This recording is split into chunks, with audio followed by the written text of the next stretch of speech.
Directions is one of the three fundamentals of the Alexander technique, and of these three fundamentals, it's the one that Alexander himself reckoned was the most difficult for the newcomer to come to terms with.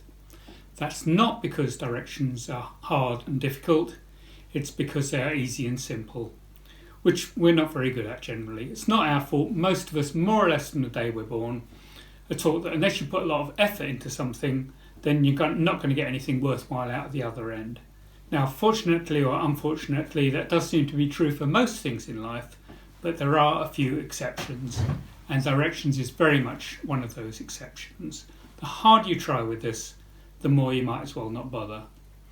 So basically, directions is sending messages from your brain to various parts of your body, asking for softening, lengthening, widening, releasing in the joints or between the major joints. So a typical direction would be to soften the front of the shoulder. So in order to successfully give that direction, all you need to do is to think in your mind, softening the front of the shoulder, think of sending that direction from your mind to your shoulder, and then leaving it at that. But it's the leaving it at that people struggle with, because you probably feel absolutely nothing happened, and then the temptation is to think, oh, I haven't done that right, haven't done it hard enough, go on, get in there and soften. Now, as soon as you do that, you're actually having the reverse effect of what we're looking for, because you're just putting more tension into the situation. Whereas if you just left it at the original scenario, just sending that suggestion, that request if you like, then the right thing will have happened. You will have dissipated some of the excess tension which you are pretty inevitably holding at this moment, in this case, in the front of your shoulder.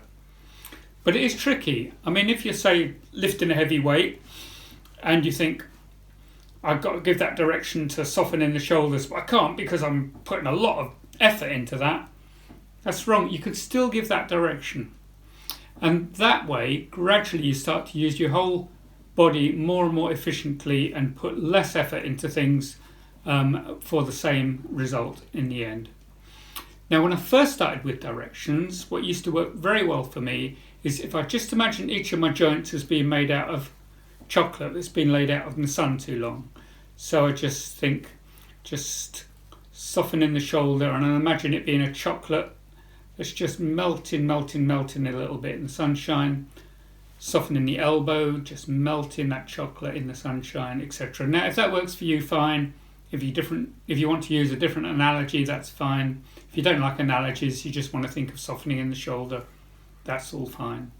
By the same token, softening and lengthening between the joints is, I like to think of, you know, when you're a school kid and you're chewing toffee and you pull it out and you're just trying to gently tease it apart.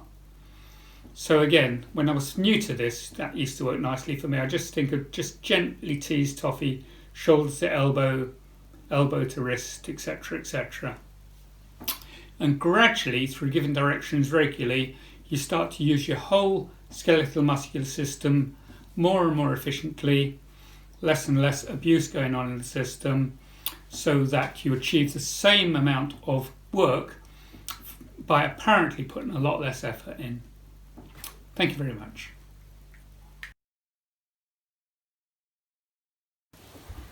Inhibition is unfortunately named.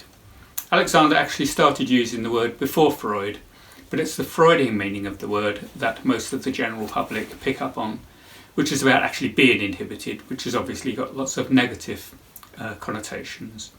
But what Alexander meant by inhibition was when a stimulus comes in, instead of just reacting immediately, you inhibit your initial reaction, which gives you the chance of acting on that stimulus in a slightly different way from the way that you usually do.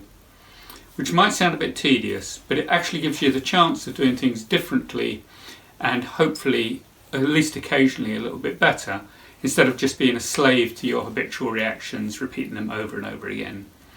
So a typical way of practicing inhibition when you're new to it is let the telephone ring one more time and use that time to think about how you're actually going to perform the act of picking up the telephone instead of just grabbing for it.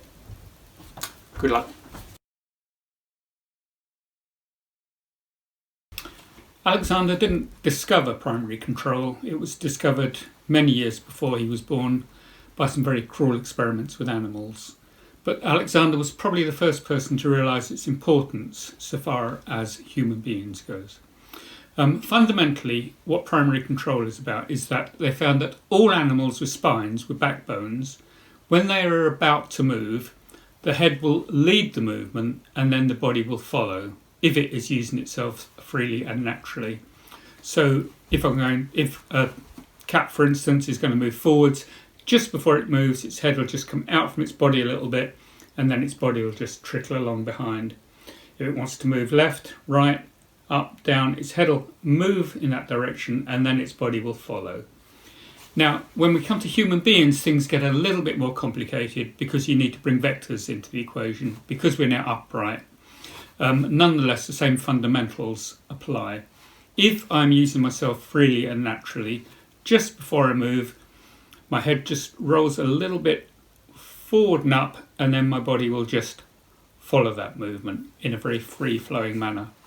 But for various reasons, we often do the opposite. A lot of people, just before they move, will actually throw their head back and down a little bit, tighten these muscles here, which will in turn send tightening and shortening messages all the way down through the back so that it locks up the torso to some extent. So you can still function, but you're not functioning nearly as efficiently as if you allowed primary control to just have its say. So ideally, just before you move, these muscles release, the head just rolls slightly forward and up, and you follow that movement, hopefully nice and gracefully and freely.